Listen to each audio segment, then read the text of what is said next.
안녕하십니까. 돈에 빠진 남자 돈빠남 이재용 백종선입니다. 네, 잘 지내셨죠? 요즘에 재테크 어디다 하십니까? 재테크를 할 데가 없다 이런 얘기를 많이 들어요. 근데 제가 요즘 제일 부러운 사람이요, 나는 달러 사놨어, 또는 야 나는 금 사놨다, 이런 사람들이 그렇게 부럽습니다. 안전자산. 예, 저 아시다시피 엉뚱한 데 했다가 지금 제가 우울증 약까지 먹고 지금 이러고 있는데 웃어야 될지 참. 제가 그러니까 웃음밖에 안 나와요. 하도 어이가 없어서.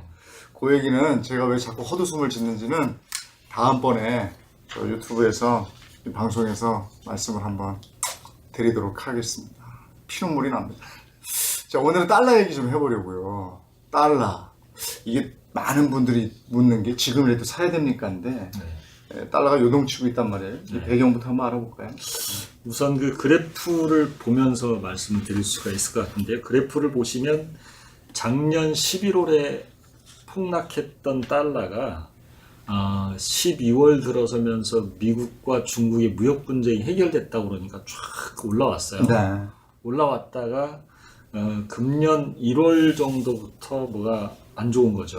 안 좋은 게 이제 코로나 바이러스라고 하는 이 부분, 코로나19 때문에. 이게 이제 발병되면서 상당히 안 좋아졌어요. 안 좋아지면서 결국 이제 달러 값이 떨어지고 원화 값이 올라가는, 그 달러 원 환율로 따져볼 때 이게 1150원, 60원 하던 게 지금 1190원대까지 올라왔죠. 1200원 가까이 갔네요. 그렇죠. 그러다가 1200원대 거의 붙었다가 조금 다시 밀렸다가 이제 다시 올라갔다. 이게 반복하는 그런 양상을 계속 보여주고 있는데, 글로벌 경기의 불안감, 이게 이제 외환시장에 영향을 미쳐서 결국은 이제 원달러 환율 가격을 요동치게 하는 것이 아닌가라고 생각할 수가 있는 거죠. 근데 이게 전 세계적으로 코로나19가 더 오래 가면, 우리나라도 지금 뭐 자영업 하시는 분들 뭐 너무 힘들어 하시고요. 이게 조금만 더 가면 이거 뭐 어떻게 견뎌야 될지 모르겠다 이런 얘기 하시고, 연예인들도 힘들어요 지금. 그렇죠. 연예인들은 뭐 3, 4월 달 행사가 안 잡힌대요. 가수들 특히. 그렇죠. 뭐 지금 뭐 너무나 다들 힘들어 하는데, 특히나 이 달러 부분에 대해서는 유학 보낸 분들도 많고, 또 여행, 글쎄 여행까지는 모르겠는데 유학 보낸 분들, 또 뭐 수출입 거래하는 분들 굉장히 예민한 거 아니에요? 그렇죠. 해외에다 자산을 두고 있는 분들 뭐 이런 게 민감할 수밖에 없죠. 뭐 잠시 그 예전에 아들에게 잠깐 말했잖아요. 근데 보내놓고 나니까 올라요. 저는 꼭 그래, 희한해요. 그리고 나서 좀 떨어지면 좋았는데 계속 올라갔었어요. 그러면 지금 당장 궁금한 게, 환율이 그럼 어떻게 될 것인가? 예측 부분이거든요. 일단 그 우리나라 외환 시세는 주로 달러로 보면 되겠는데요. 달러 가격을 결정한 게 뭐냐라고 하는 것부터 한번 좀 생각해 보시면 좋을 것 같아요. 첫 번째 생각해 볼 수 있는 것은 외국인의 움직임을 봐라. 움직임에 따라서 달라진다. 그러면 이제 주시장에서 오늘 요즘 며칠 계속 외국인을 판다. 그럼 달러 값이 올라간다. 두 번째로 이제 우리나라 경기 문제인데요. 이 경기 문제는, 우리나라는 사실은 수출을 먹고 사는 거죠. 그러니까 내수보다는 수출이 굉장히 중요한 영향을 미치는데, 수출이 잘 되면 수출 대금으로 돌아오는 게 이제 달러니까, 달러가 들어오면 당연히 달러 값이 떨어질 것이고, 그 다음에 반대로 수출이 안 되면 달러가 안 들어오니까 달러 값이 올라갈 수밖에 없는 그런 구조가 될 수밖에 없는 거죠. 그러니까 두 가지죠. 첫 번째 외국인, 두 번째 수출 대금, 이렇게 볼 수가 있는 거예요. 그럼 우리가 수출이 잘 된다는 것은 그만큼 세계 경제가 잘 돌아간다는 거죠. 그러니까 미국 경기도 좋아지는 거고, 그러다 보면 달러 값은 어느 정도 안정된다. 그렇습니다. 근데 세계 경제가 안 좋으면 더 오른다. 그렇죠. 달러 가격이 결정하는데 이제 가장 중요한 요소라고 할 수 있는 게, 외국인이 왜 들어올까, 그리고 수출이 왜 달-될까, 이거는 이제 글로벌 시장의 경제 문제가 어떻게 가느냐의 문제예요. 그러면 이제 미국 경기가 좋으면 덩달아서 다른 나라 경기도 좋아지는 거죠. 왜냐하면 월마트나 이런 데 가보면 우리나라 제품이 되게 많거든요. 그러니까 이런 것들이 수출이 일어날 테니까, 미국 경기가 좋으면 당연히 경기가 좋으니까 달러 값이 올라가는 거고, 그동안 그 걷어들였던 이제 달러 값이 이렇게 점점 낮아지겠죠. 우리나라. 그런데 문제는 미국 경기가 나빠지면 달러도 위험해져요. 그럼 결국은 전체적으로 우리나라 원화 대비 달러 값이 네. 그 올라가 버리는 현상이 발생하는 거죠. 그래서 문제는 어떻게 되느냐의 문제에서 제일 중요한 게 지금 코로나19 이후에 그의 영향이 어떻게 되느냐 문제예요. 그러니까 저는 이 코로나19가 환율에까지 이렇게 영향을 끼칠 줄 몰랐어요. 네네. 네. 이 코로나19가 환율에 영향을 미치는 것은 전 세계 경기와 네. 영향이 있기 때문인데 네. 이게 사실은 이렇게 생각을 해보면 좋을 것 같아요. 코로나19의 최초 발병지가 중국이죠. 중국 네. 우한이잖아요. 네. 중국 우한인데 중국 우한에서 국한됐으면 좋은데 우한에서 500만 명이 이동을 했다는 네. 거예요.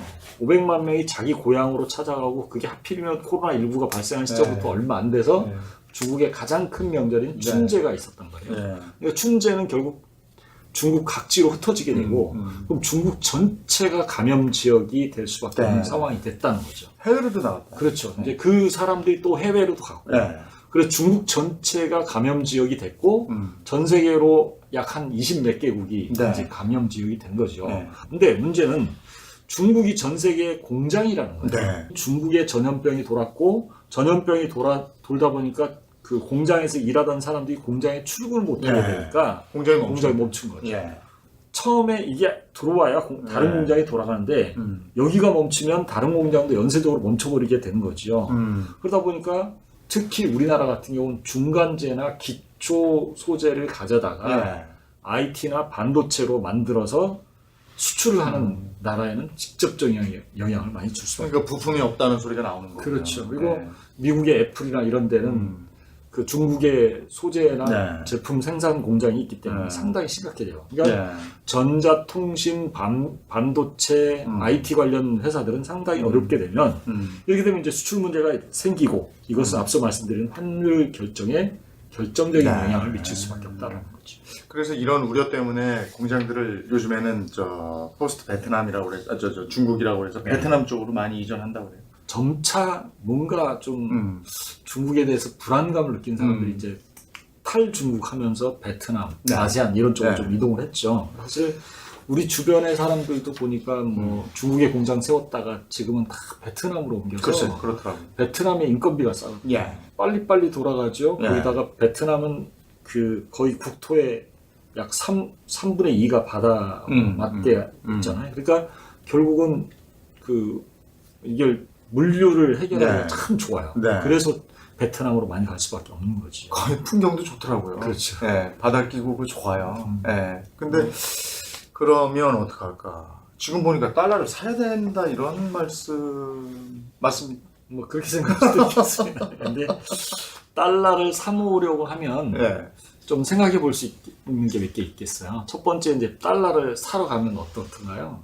그냥 저는 은행에서 네. 뭐 조금 그 수수료 조금 더 싸게 해주는 데로 가서 그냥 그 가격에 환전 가격에 사는 거죠. 그렇죠. 그러니까 이제 달러 살 때 가격, 네. 그다음에 팔 때 가격, 확 다르죠. 그다음에 기준 환율. 예. 기준 환율이 제일 높고요. 예. 달러 살 때하고 팔 때가 예. 틀려요. 예. 그러면 이제 거기서 쓸데없는 비용이 사라져 버리는 거예요. 살 때, 팔 때. 네. 근데 이걸 줄이는 방법이 하나 있겠어요. 달러로 금융상품에 가입하는 것이라고 말씀드릴 수가 있어요. 예금 같은 거요? 그렇죠. 달러 예금 말씀하시는 그렇죠. 거? 예. 근데 그건 이자가 안 붙던데. 그렇죠. 달러에도 이제 몇 가지가 있는데, 예. 뭐가 있는 거예요? 그러니까 첫 번째 이제 달러 보통 예금이라고 예, 하는 거 이제 예. 우리 보통 예금에 돈 넣어놓으면 이자가 얼마? 0.2%가 예. 붙잖아요. 그건 붙는 건지 안 붙는 건지. 그렇죠. 달러 보통 예. 예금에 사람들이 요즘 많이 가입을 해요. 예. 왜냐하면 일반 우리 보통 예금은 은행에 내 돈을 넣어놓고 이자가 안 붙더라도 그냥 급할 때 찾아 쓸 수 있다는 예. 장점이 있는데 예. 달러 보통 예금은 이자가 안 붙더라도 달러 값이 올라가 버리면 환차 이익이 생기잖아요. 네. 그러니까 엄청난 이익이 생길 아. 수가 있기 때문에 달러 보통 예금으로 일단 가입을 해요. 네. 두 번째는 이제 달러 정기 예금 같은 경우는 이자가 한 2.0% 정도. 그것도 괜찮네요. 그렇죠. 예. 그런데 이게 단점이 있어요. 예. 달러 환전할 때 네. 환전 수수료가 높아요. 그러니까 달러 그 보통 예금보다. 예. 그래서 달러 정기 예금은 예. 비슷하지만 다른 점이 있다는 거 좀 아. 참조하시면 좋을 것 같아요. 그러면 이제 달러 보험 아까 말씀하셨는데 네. 달러 보험은 어떻게 되는 겁니까? 그 제가 예전에 홍콩에 아는 지인이 있어서 네. 갔다가 홍콩에서 달러 연금보험을 가입한 적이 있어요. 아, 달러 연금보험을 가입했더니 예. 한 달에 25만 원씩만 신용카드에 찾아간다고 그래서 네. 25만 원씩 해서 한 5년 넣었죠. 네. 그 5년 넣었더니 이제 가서 봤더니 환급률이 약 한 98% 정도였어요. 2% 정도 손실이었는데 네. 그냥 간 김에 찾자 하고 찾았더니 네. 환차 이익이 발생했어요. 환차 이익이 발생해서 찾아보니까 네. 그 110% 정도 한 아, 그래요? 괜찮네. 10% 이상의 수익이 나는 거예요. 이야, 10% 수익이면 뭐. 그쵸. 예. 5년 동안 1년에 뭐 한 2% 이상의 이자가 붙은 거나 예. 다름없죠. 대단한 건데. 네. 그러니까 이게 달러 네. 예금이라고 하는 것과 다르게 네. 달러 보험에는 달러 저축보험과 달러 연금이 예. 연금보험이 있는데요. 네. 이 사람들이 이제 투자 수익을 바라보는 것은 어떤 거냐면 길게 가입하니까 비싸건 싸건 계속 반복적으로 사면 네. 평균 그 코스트 예. 그 에버리지 효과가 있거든요. 네, 그러니까 네. 이게 평균 매입 단가를 낮추는 효과가 있어서 네. 계속 어느 정도 싸게 구입이 돼서 어느 날 만기에 찾거나 네. 연금으로 찾을 네. 때 목돈을 찾을 수 있다는 장점이 있어서 가입하는 거죠. 하긴 그렇겠네. 달러는 계속 오르락내리락이 있으니까 그렇죠. 내가 언제 사든지 또박또박 사놓으면 네. 오를 때 살 때도 있고 내릴 때 살 때도 있고 그렇죠. 폭등하지만 않는다면 그렇죠. 그죠? 네. 그러면 나중에는 거의 비슷한 가격으로 달러가 들어온다. 그렇죠. 어. 그래서 이제 그렇게 계속 넣게 되면 네. 들어가는 보험료는 일정한 정도가 되고 음. 찾을 때는 환율이 높을 때 찾으면 되니까. 아, 놔뒀다가. 그렇죠. 네. 그럴 때 찾는다라고 하는 것이 이제 만기하고 연금인데 네. 이 상품을 제가 자세히 들여다보니까 예. 가입자가 장애 상태가 되거나 사망을 하게 되면 그거에 대한 보험금을 줘요. 그리고 달러에 투자해서 만기가 되면 만기 보험금을 주는 저축보험이 있고 네. 그 다음에 연금 개시 시점에 연금을 달러로 주는 거예요. 그렇게 주는 방법이 있고 이 두 가지가 있는데 대체로 10년 만기로 했을 때 이자율이 2.7% 정도 확정 이율을 적용하고 괜찮네. 그렇죠. 나중에 이제 연금으로 받게 하는 그런 네. 상품이 있고 어떤 연금 상품은 아예 연금 탈 때 예. 5%씩 내가 찾아갈 수 있도록 내가 넣은 돈에서 예. 그래서 이제 더 많이 수익이 생기면 그 받는 기간 동안에 5% 이상을 더 받게 되는 그런 형태가 되는 거죠. 근데 달러 저축보험은 대체로 이제 저축보험하고 연금하고 둘 다가 네. 최소 10,000불 이상. 만불. 10,000불이면 우리 돈으로 한 1,000만 원, 네. 1,200만 원 가까이 되겠죠. 네. 이 돈으로 넣는데 대체로 일시납으로 팔아요. 매월 한꺼번에 넣고 네. 1년치 넣으니까 한 달로 따져보면 한 100만 원 정도 그렇게 넣는 거와 똑같은 그런 네. 형태로 해서 만약에 사망을 하게 되면 네. 내가 적립한 적립금에다가 플러스 내가 일시금으로 넣었던 돈에 곱하기 10%를 한 금액. 그러니까 내가 현재 달러 가치, 내가 적립한 전체 금액의 달러 가치 금액 플러스 처음 넣었던 금액의 10%를 보험금으로 준다. 아, 그렇군요. 예. 그리고 이거를 연금식으로 받으면 나이 들어서 노후에 이제 어디 여행하실 때 그렇죠. 그걸 가지고 달러가 나오니까 그렇죠. 그걸로 여행하시면 좋겠네요. 그 달러로 찾을 수도 있고 그걸 현금화식 우리 우리나라 돈으로 돈으로 바꿔서 네. 환전할 수도 있는데 달러로 찾아서 가시면 이제 그때는 활용하기가 참 좋은 네. 것들 많겠죠. 알겠습니다. 그러면 전문가 만나서 달러 보험에 대해서 한번 알아보도록 하겠습니다. 다녀오겠습니다. 요즘 달러가 계속 변동되다 보니까 네. 달러 관련 보험을 좀 가입하려는 사람들이 있을 것 같은데 네네네. 달러 관련 보험이 어떤 보험이 있나요? 기본적으로 이제 달러에 관련된 보험들은 뭐 이제 변액 쪽에 그러니까 투자형 상품들이 있고요. 아니면 저축보험 이렇게 해서 일시납 형태로 좀 많이 이루어진 것들이 있는데요. 그래서 이 변액 같은 경우는 투자 수익률에 따라 조금 변동되는 부분들이 있고요. 그다음에 저축보험 같은 경우는 일시적으로 돈을 넣기 때문에 그 안에서 나중에 달러에 대한 변화, 그 금리의 변화 이런 것들로 인해서 조금 수익률이 좀 달라질 수 있는 그런 상품들입니다. 그러니까 달러 관련 보험은 일단 달러 가치가 올라갈 것에 대한 기대감을 갖고 네, 받잖아요. 맞습니다. 네. 근데 이 달러 보험을 가입하면서 주의할 것들이 있을 것 같은데. 일단 달러 보험에서 가장 첫 번째 주의할 점은 이 환율에 대한 변동인 것 같습니다. 예를 들면 처음에 준비하실 때 이 환율이 높은 상태에서 내가 준비를 하게 되면 그만큼 좀 환차익에 대한 부분에 손실이 날 수 있잖아요. 하지만 이 달러가 가치가 좀 떨어졌을 때 그때 만약에 내가 이렇게 준비하신다면 수익률도 있지만 더하기 환차익도 발생할 수 있기 때문에 좀 그런 부분이 가장 첫 번째 주의할 점이고요. 두 번째는 이 결국에는 이 달러 연금 같은 경우는 오래 살아야지만 수령액이 더 많아집니다. 그래서 평소에 건강 관리를 잘 하시거나 이런 분들이라면 이 종신연금 형태로 되어 있기 때문에 오래 살수록 많은 금액을 받습니다. 그런데 일찍 만약에 세상과 좀 작별한다면 그만큼 좀 손실액이 좀 클 수 있기 때문에 이 부분도 조금 주의해서 준비하신다면 좀 좋은 선택이 될 수 있을 것 같습니다. 네. 뭐 한 몇 가지 얘기했는데 오래 사는 게 좋다. 네. 그다음에 두 번째로는 그 공시율이나 이런 것도 좀 주의해보고, 그렇습니다. 그다음에 네. 달러 가치 변화를 좀 주목해보면서 네네. 들어가는 게 좋겠다. 네네. 감사합니다. 네, 고맙습니다. 이 달러 보험을 이제 환율과 금리의 영향을 많이 받고 있기 때문에 이에 대한 점검을 좀 해보는 게 좋겠다. 그리고 달러 보험은 달러의 환차익을 볼 수 있다는 장점 때문에 예기치 않은 이익을 볼 수도 있으니 활용하는 게 좋다.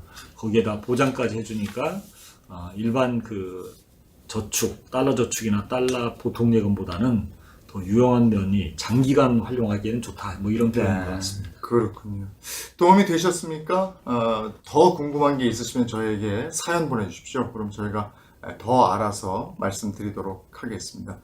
덧붙여서 좋아요, 구독 눌러주시면 큰 힘이 됩니다. 예, 오늘도 함께 해주셔서 고맙습니다. 감사합니다.